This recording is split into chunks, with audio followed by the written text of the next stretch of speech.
Maître Thierno Suleiman.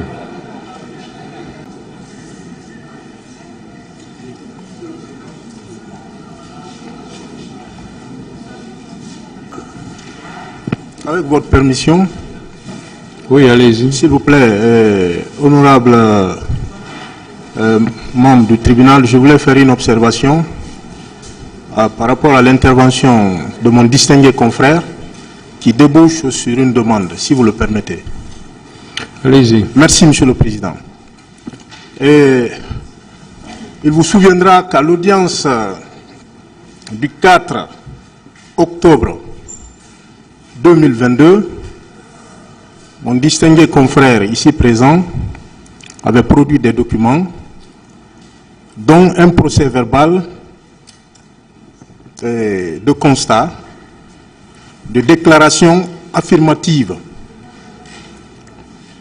Et nous avons relevé que dans ce procès verbal, notre distingué confrère fait état de faits qui remonteraient au 28 octobre 2009.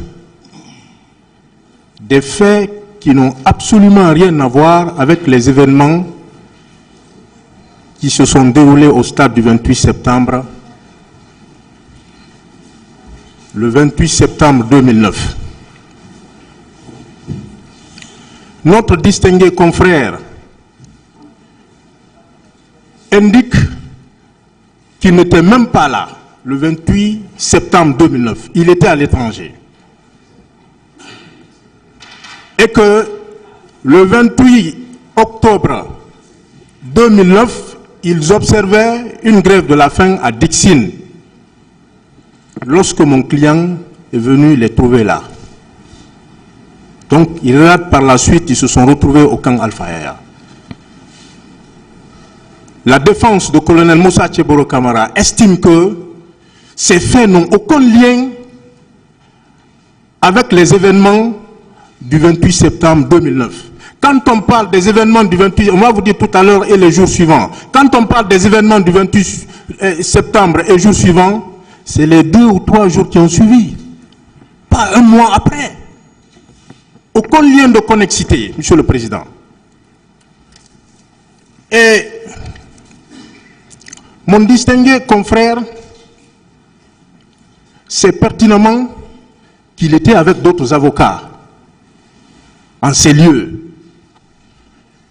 Ils n'ont jamais daigné saisir. Cette procédure a commencé depuis pratiquement 2010. C'est en toute connaissance de cause qu'il ne s'est pas présenté devant les juges d'instruction. Parce qu'il savait qu'on allait le renvoyer à mieux se pourvoir. Donc, Monsieur le Président, pour ne pas abuser de vos instants précieux, vous constaterez que les déclarations de notre confrère ne concernent pas la procédure actuellement en cours devant ce tribunal. Vous le renverrez, Monsieur le Président, à mieux se pourvoir. Je vous remercie. Ministère public.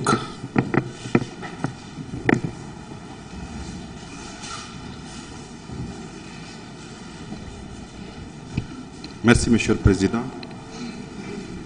Honorables assesseurs. Monsieur le Président, quand on parle des événements du 28 septembre 2009, il ne s'agit pas exclusivement de ce qui s'est passé au stade et alentour ce jour ou le lendemain. Quand vous lirez certaines pièces du dossier, il y a bien entendu des faits qui sont commis au courant du reste du mois de septembre et bien entendu du mois d'octobre. Parce qu'il vous souviendra qu'il y a des victimes qui sont venues ici vous dire qu'elles ont été retenues dans des cachots pendant plusieurs jours durant, ayant été appréhendées au stade et puis conduites soit au camp, Alpha Yaya Diallo ou au camp Makambo, ancien camp Koundara. Monsieur le Président, si Maître Thierno Souleymane Baldé, sur la base des dispositions de l'article 4 du Code de procédure pénale, estime qu'il a personnellement souffert des agissements, des crimes ou des délits qui sont commis au stade du 28 septembre, ce même 28 septembre et les jours qui ont suivi, je pense que c'est à bon droit qu'il peut s'adresser à votre tribunal pour demander réparation. Donc, sur la base de cette disposition, le parquet vous fait observer que Maître Thierno Souleymane Baldé est en plein droit de demander justice. Conséquemment, nous requérons qu'il vous plaise l'auditionner. Je vous remercie. Partie civile. Voilà, je vous remercie, Monsieur le Président. Moi, je crois qu'il y a deux choses. La première chose, on vous demande de rejeter sa constitution de partie civile avant même de l'avoir entendue. Moi, je pense que le minimum qu'on puisse accorder quand même à une personne qui vient pour solliciter le droit d'être auditionné, c'est d'abord lui permettre d'être entendu et après, à la fin des débats, que c'est le tribunal qui décidera est-ce que le récit qu'il fait a un lien avec les événements du 28 septembre ou non. Mais avant même qu'on l'ait pu l'identifier, on bondit pour solliciter qu'il ne soit pas entendu. Moi, je pense qu'il y a un problème à ce niveau. Deuxièmement, Monsieur le Président, concernant les faits, mais nous savons tous que pour protéger les auteurs de ces massacres, plusieurs actions ont été entreprises par le CNDD. Et je pense que justement, c'est dans ce cadre que des infractions ont été commises qui ont un lien direct avec les événements du 28 septembre. Donc, qu'on permette à M. Baldé, Ahmed Baldé, de s'exprimer et in fine, le tribunal décidera est-ce qu'il y a un lien de connexité ou pas. Pour l'heure, nous sollicitons, nous estimons que c'est à bon droit, comme l'a indiqué le ministère public.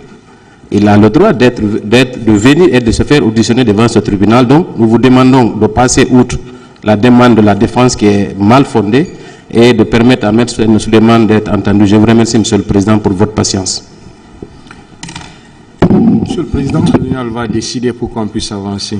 Oui, On va décider, s'il vous plaît. oui, je voulais dire un mot, s'il vous plaît. Voilà. On va décider pour pouvoir avancer.